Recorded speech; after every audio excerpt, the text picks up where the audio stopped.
Les 100 petites amies qui t'aiment à en mourir représentent tout ce que je déteste en général dans les animés. Un harem de filles tout amoureuses du héros, des personnages extrêmement clichés qui ont tendance à foutre la gerbe, et même une multitude de plans visant à montrer un maximum de nibards. Ouais, non, ça j'aime bien. Et honnêtement, après avoir survécu aux 3 saisons de Rent a Girlfriend, non sans difficulté, après avoir été jusqu'au 3ème épisode de Kanojo Mokanojo avant de me nettoyer les yeux avec du javel, bah mon avis concernant cet animé était déjà tout fait avant même que je regarde le premier épisode, hein. Mais c'est de la merde! Et puis un beau jour, j'ai décidé d'aller sur le site X. Mais non, mais pas celui-là, je parle de Twitter. Et là, bah, j'ai remarqué que les critiques de l'animé étaient plutôt bonnes en fait. Certains disaient que c'était l'un des animés les plus drôles qu'ils aient vus. Drôle? Ça? Ah bah en tout cas, ça fait beaucoup de vues sur YouTube. Ça tombe bien, j'adore l'humour. D'autres vantaient la façon dont l'animé parvenait à être émouvant. Ça tombe bien, j'aime être ému. Et y en a même qui disaient que l'animé possédait plein de nouvelles waifus à se mettre sous la dent. Ça tombe bien, j'aime les waifus.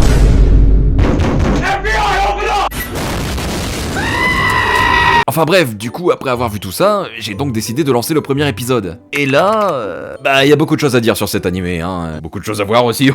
Du coup, aujourd'hui, on parle des 100 petites amies qui t'aiment à en mourir. Bordel, mais c'est quoi ce titre encore ?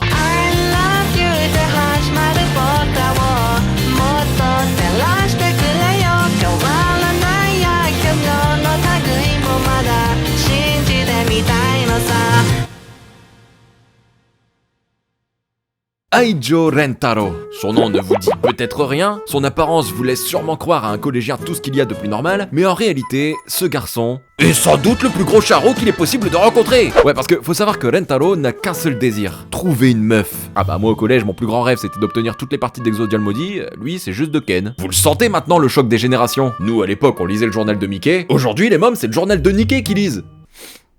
Mais j'ai pas trouvé mieux comme vanne. Bon alors, faut savoir que Rentaro, il est tellement obnubilé à l'idée d'avoir une copine qu'il s'est déjà confessé à pas moins de 99 filles. Combien? Sauf qu'il s'est pris 99 râteaux. Ah bah le mec s'est plus fait piétiner que les habitants de Mars quand ils ont fui le grand terrassement, hein. Mais malgré ça, bah Rentaro, il perd pas espoir. Il veut vraiment une copine. Et après tout, il a raison, puisque comme le disait si bien Jean-Claude Duss... Oublie que t'as aucune chance, vas-y fonce. On sait jamais, sur un malentendu ça peut marcher. Et c'est donc avec ces paroles pleines de bon sens en tête que le jour de la remise des diplômes du collège, Rentaro décide de se confesser pour la 100e fois à l'une des plus belles filles de sa classe. Et cette fois, notre Rentaro, il est confiant. Sa demande est faite dans les règles de l'art, l'ambiance romantique est à son paroxysme, et la fille pour qui il craque semble elle aussi conquise. Ça y est, Rentaro va enfin quitter la team célibataire et... Félicitations, vous êtes une grosse merde. N'ayant désormais plus aucun amour propre et ne voulant surtout pas finir sa vie en tant que puceau, Rentaro va donc décider de se rendre au temple le plus proche afin de prier la divinité locale de l'aider à trouver une copine lorsqu'il entrera au lycée. Et c'est d'ailleurs à ce moment que, contre toute attente, un vieux chauve au regard menaçant se manifestera devant lui. Ce chauve est en fait le dieu du temple, et affirme à Rentaro qu'au lycée il rencontrera bel et bien le succès qu'il convoite tant, puisque c'est là-bas qu'il rencontrera ses 100 âmes sœurs. Oui, 100 âmes sœurs. Ouais, parce que en fait, si vous voulez, ce dieu explique que normalement à leur naissance, les gens ne sont censés se voir attribuer qu'une seule âme sœur. Sauf que quand il s'est occupé du cas de Rentaro, bah il était en train de regarder le château dans le ciel. Et vu qu'il a eu un véritable coup de cœur pour l'animé, bah il lui a attribué la note de 100 sur la fiche censée définir le nombre d'âmes sœurs de Rentaro. Voilà. Si vous voulez mon avis, quand il s'est occupé de moi, il devait regarder Dragon Ball Evolution. Non, je dis ça parce que je me sens un peu seul en fait. Et donc, après cette discussion fortement intéressante, on va directement subir un bond dans le temps afin de se retrouver au jour de la rentrée scolaire. Puisque, comme le dit si bien le dieu...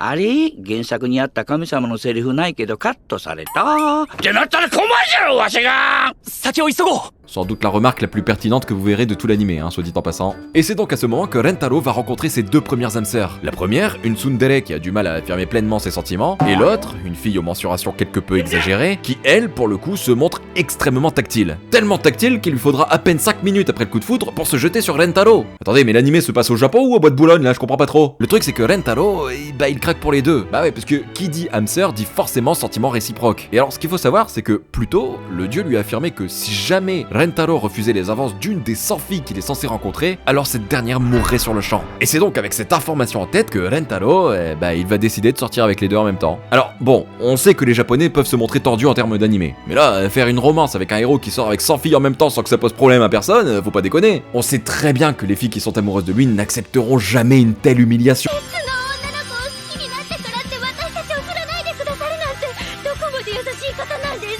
Bon, encore un animé pour lequel j'aurais pas besoin de toi.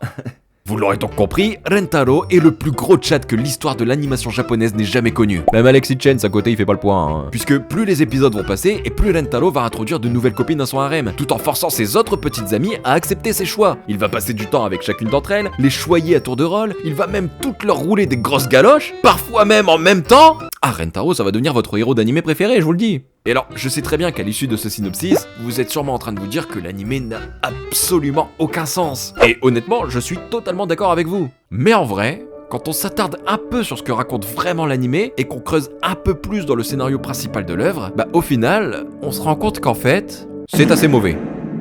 Mais c'est drôle, c'est déjà ça. Ouais, parce que ici, il faut bien comprendre qu'on est dans une parodie. Bon, alors, on va pas se mentir, quand on se lance dans cet animé, c'est clairement pas pour son scénario. Je veux dire, voir un mec qui se tape plusieurs meufs en même temps, en général, c'est pas sur Crunchyroll qu'on va pour voir ça, hein. Et effectivement, si vous décidez de vous lancer dans cet animé, bah, vous attendez surtout pas à une histoire hyper réfléchie et superbement bien construite. Non, l'animé est tel que le synopsis le définit. On suit juste un pauvre type qui va se construire un harem de filles jusqu'à avoir 100 copines. C'est tout. Mais même si l'animé paraît totalement barré et ne donne pas forcément envie au premier abord, bah, je vais pas vous mentir, en lançant le premier épisode par simple curiosité, je me suis rendu compte qu'au bout de seulement quelques minutes, bah j'étais complètement pris dedans en fait. Et ça, bah c'est en partie grâce à la comédie extrêmement plaisante dont fait preuve l'animé. Ouais, parce que, disons-le, l'humour est une composante clé de l'animé. Je vous promets, tout est fait de sorte à ce que vous finissiez un épisode en ayant mal aux abdos à force de rire. Enfin, à l'abdal si vous êtes comme moi. Ouais, parce que l'humour de l'animé brille de par son autodérision constante et sa capacité à se moquer du genre harem, en exagérant par exemple délibérément les situations pour souligner leur absurdité. Et en vrai, bah ça fait du bien d'avoir un animé de ce genre-là qui est vraiment drôle. Parce que bon, on va pas se mentir, mais en général, l'humour des animés harem,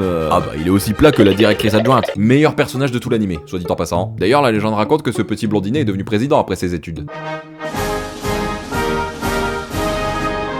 Bon, alors après, je vais pas vous mentir, l'animé utilise aussi souvent l'humour cliché de ce genre d'histoire. Comme par exemple le fameux bisou indirect de mes couilles. Mais ce qui est bien ici, c'est que, comme je le disais plus tôt, ces clichés sont utilisés dans le but de les déconstruire systématiquement. Puisque, par exemple, quelques minutes plus tard, on passe d'un bisou indirect à Rentaro qui roule une giga galoche à toutes les filles qu'il croise. Ça, c'est mon champion! Et en vrai, quand on est témoin de cette déconstruction incessante des clichés mettant ainsi vraiment en avant le côté parodique de l'histoire, bah on s'aperçoit que c'est ça, au final, qui permet de s'investir autant dans un animé qui pourtant regroupe tous les clichés et les défauts qu'on a tendance à fuir quand on regarde un animé romantique. Le fait que les protagonistes brisent sans cesse le quatrième mur, le fait que l'animé s'amuse à enchaîner les références à d'autres œuvres telles que Tokyo Ghoul ou même Shining, bah c'est franchement kiffant à découvrir en fait. Pour moi, c'est vraiment tout ça qui rend l'animé aussi attrayant, au point qu'au final, bah on se laisse porter par la narration. On se pose, on déconnecte notre cerveau, et on apprécie juste suivre ce qu'il se passe. En fait, c'est un peu comme quand on est sur TikTok au final. La plupart du temps, on sait que ce qu'on regarde, c'est de la merde. Mais on est comme hypnotisé par ce qu'on regarde, au point d'enchaîner les épisodes et juste kiffer le moment présent. Alors, je sais ce que vous allez me dire. L'animé est très similaire à Rent a Girlfriend ou Kanojo mo Kanojo, deux animés que j'ai pourtant toujours pas mal critiqués. J'en suis d'accord. Alors du coup, la question que vous pouvez vous poser, c'est pourquoi regarder cet harem et pas un autre? Et bah déjà parce que pour commencer, son héros est pas complètement teubé.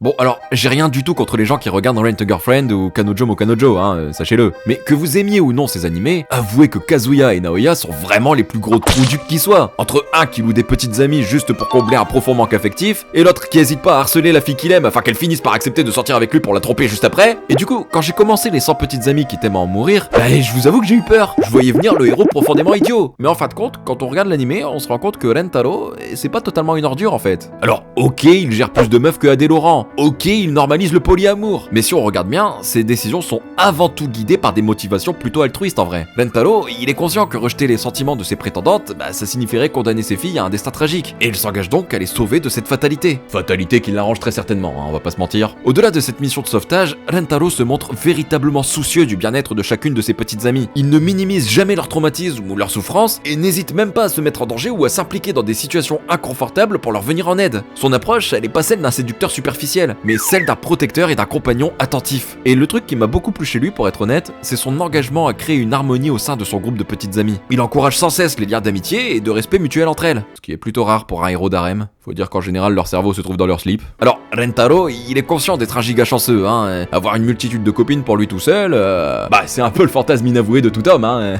Ouais, bah apprends déjà à en gérer une, après on en reparlera. Mais malgré sa situation qui lui est plutôt favorable, hein, disons-le, bah Rentaro ne place jamais ses désirs personnels au-dessus du bien-être de ses compagnes. Et c'est vraiment cette maturité et cette empathie qui, disons-le, font de lui un personnage remarquablement positif dans un genre souvent critiqué pour ses protagonistes superficiels et égoïstes. Bon alors après il y a un autre élément qui m'a beaucoup plu dans cet animé et que j'ai jamais retrouvé dans un animé du même genre, c'est sa créativité. Ouais alors je sais, créativité et harem en général, c'est pas des mots qui matchent ensemble hein. Et pourtant, faut savoir que les 100 petites amies dit machin truc, parvient également à briller de par son implication quant à faire preuve d'une véritable créativité par rapport aux autres harems. Ouais parce que on va pas se mentir, intégrer 100 personnages à son histoire, c'est un sacré défi hein. Et pourtant, contre toute attente, pour l'instant, l'histoire le fait avec brio. Chaque personnage féminin est unique, avec des traits et des personnalités bien distincts, ce qui rend l'ensemble non seulement crédible, mais aussi plutôt rafraîchissant et attachant. Contrairement aux autres harems types où les personnages peuvent sembler interchangeables, ici, chacune des filles possède sa propre identité, ce qui contribue vraiment au final à établir une narration à la fois riche et diversifiée. Bon alors attention, hein, je dis pas que les personnages de l'animé sont des plus originaux qui soient, loin de là. On a vraiment tout un tas de clichés qui surviennent tout au long de l'intrigue, hein. Que ce soit la typical tsundere à qui t'as envie de mettre 3 paires de claques, la fille ultra timide de façade mais qui n'hésite pas à rouler des gigapelles quand elle en a envie, l'intello de service qui se trouve être plus froide que le corps de ma belle-mère qui se trouve dans ma cave. Ouais attendez, c'était pas ce qui était censé être écrit ça à la base hein. Bref, tout un tas de personnages qui, malgré des clichés flagrants, se trouvent être plutôt plaisants à découvrir en réalité. Même si bon, entre nous, l'animé retombe vite dans les travers du genre, hein. Notamment en y intégrant des lolis.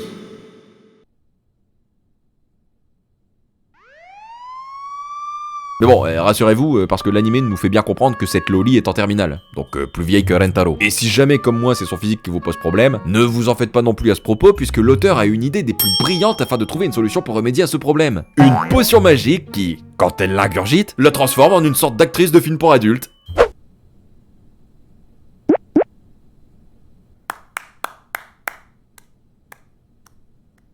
Bon alors, faut que je sois honnête avec vous, malheureusement, moi je suis pas le public.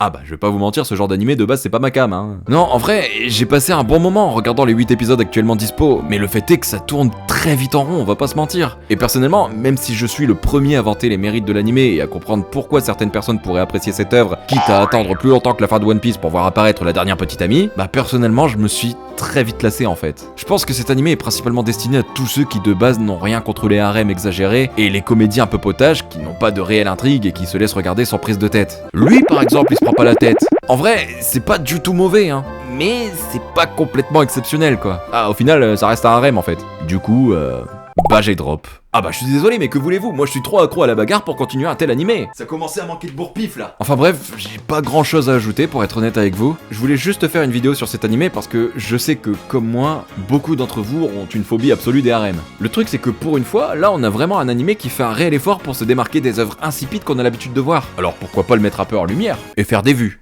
accessoirement. Je vous avoue que c'est en partie ce qui m'a décidé hein. Par contre sachez que si cette vidéo fait plus de vues que Shangri-La ce serait indécent hein. Mais logique d'une certaine manière. Enfin bref, quoi qu'il en soit, si cette vidéo vous a plu, n'oubliez pas de balancer votre plus gros kamehameha sur le pouce bleu et de vous abonner pour ne pas louper la prochaine vidéo. Sur ce, moi je vous laisse, je vous fais des bisous et je vous dis à plus dans une prochaine vidéo. Ciao.